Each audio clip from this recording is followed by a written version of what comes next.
मान लेना, ट्रस्ट, भरोसा।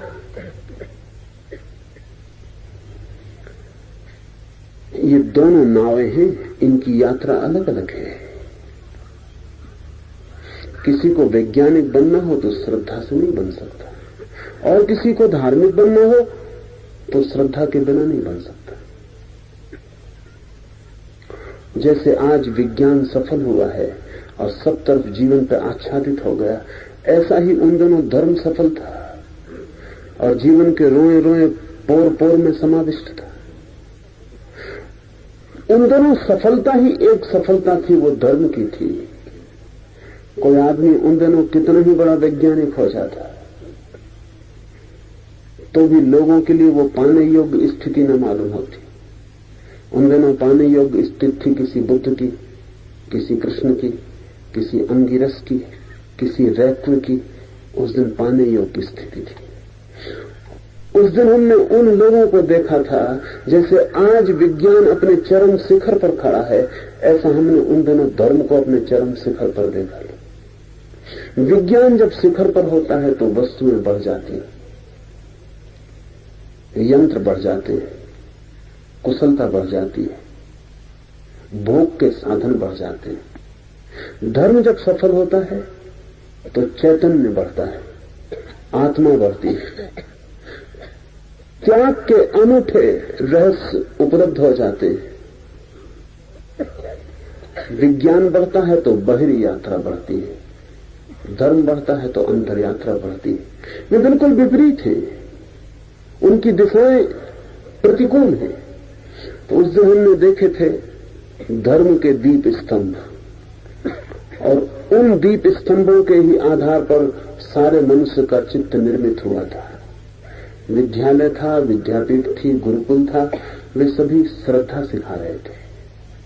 तो श्रद्धा हमारे खून में थी। स्वीकार कर लेना सहज था, अस्वीकार कर लेना बड़ा उल्टा काम था।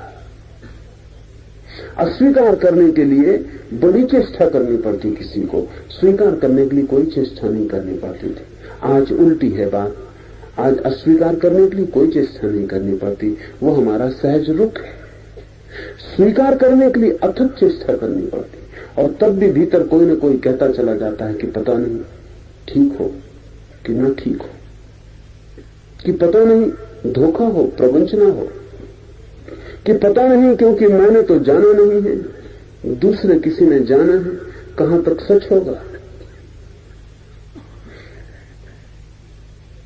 विज्ञान जब जीतता है तो संदेह जीतता है। इसीलिए भारत में विज्ञान का जन्म नहीं हो सका, हो नहीं सकता था।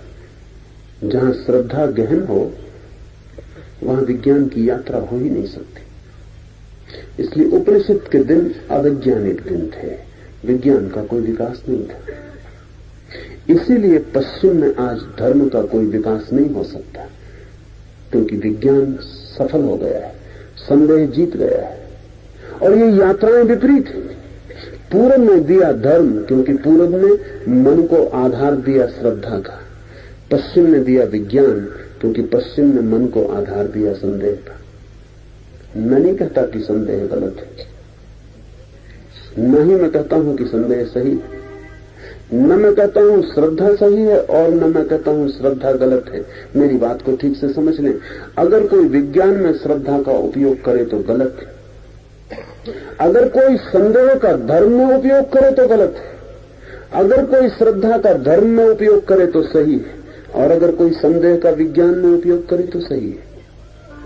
संदेह की अपनी सामर्थ्य है, पदार्थ को जानने में संदेह की प्रगट सामर्थ्य है, स्वयं को जानने में संदेह नपुंसक है।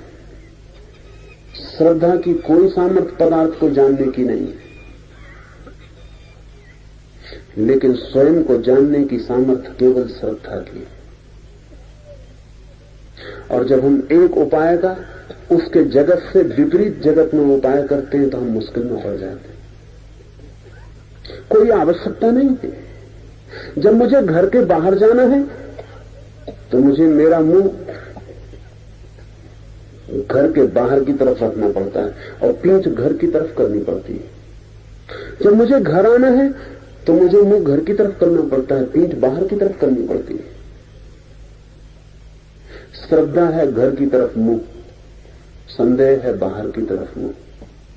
श्रद्धा और संदेह एक ही सिक्के के दो पहलू हैं, लेकिन दोनों की उपयोगिता अलग है, दोनों की निष्पत्तियां अलग है। और जिसने इन दोनों में भ्रम किया वो कठिनाई में पड़ जाता है। जिन दिनों उपनिषद रचे गए उन दिनों श्रद्धा थी आधार। जो सुना जाता था वो सीधा आत्मसात हो जाता। श्रद्धा का अर्थ है ग्राहकता, श्रद्धा का अर्थ है प्रेमपूर्ण स्वीकार। इस स्वीकार का सारा आयोजन था। ऐसा कोई रास्ते चलते किसी से कुछ कह नहीं देता था। गुरु के पास वर्षों बैठना पड़ता था,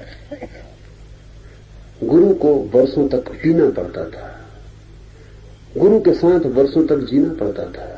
धीरे धीरे गुरु की श्वास की गति शिष्य की भी श्वास की गति हो जाती थी। धीरे धीरे गुरु का उठना बैठना शिष्य का भी उठना बैठना हो जाता था। धीरे धीरे दोनों के बीच एक तालमेल, एक अंतर सामंजस्य निर्मित हो जाता था। और तब शिष्य जानता था अपने अंतरतम से कि गुरु सत्य है। ये पहचान धीरे धीरे होती थी। ये पहचान किसी को रास्ते में पकड़ कर पूछ लेने की नहीं थी कि क्या ब्रह्म है। मुझे लोग मिल जाते, मैं स्टेशन पर अपनी गाड़ी पकड़ने जा रहा हूं, बीच में मुझे रोक लेते हैं प्लेटफॉर्म पर कि जरा एक मिनट, सच में ईश्वर है? वो क्या कह रहे हैं? जैसे कि ईश्वर है या नहीं ऐसा कोई उत्तर दिया जा सकता है, जैसे कि इस उत्तर को पाने के लिए किसी तैयारी की कोई भी जरूरत नहीं। जैसे ये उत्तर कोई रोजमर्रा दैनिक काम की चीज है कि किसी दुकानदार से पूछ रहे हैं कि सिगरेट का पैकेट है। ईश्वर है, इसे पूछने के लिए वर्षों प्रतीक्षा चाहिए, इसे पूछने की योग्यता चाहिए, इसे पूछने की पात्रता चाहिए, इसे पूछने के योग्य मन निर्मित होना चाहिए कि जब उत्तर मिले तो मैं उस उत्तर को सुन पाऊं, समझ पाऊं। ये उन दिनों की घटना है जब कोई साधक गुरु के पास वर्षों बैठता था, सिर्फ बैठता था, देखता था गुरु को। कुछ गुरु बोलता तो सुनता था, पूछता नहीं था। पूछता तो तभी था जब उसे लगता कि अब गुरु से एक तालमेल बन गया, एक अंतर संबंध निर्मित हुआ, एक सेतु निर्मित हो गया। और अब गुरु जो भी कहेगा वो मेरे कान तक नहीं रुक जाएगा, मेरे हृदय तक उतर जाएगा। जब तक गुरु के हृदय से हृदय का जोड़ न बन जाए तब तक कोई बात कहने का अर्थ नहीं। ऐसे क्षण में कहा गया होगा ये उपनिषद। इसलिए सूत्र कहता है कि गुरु की इन बातों को सुनकर शिष्य ज्ञान को उपलब्ध हो गया। सुनकर, साधा कुछ भी नहीं। यहां कहीं भी बात नहीं आई कि शिष्य ने साधा।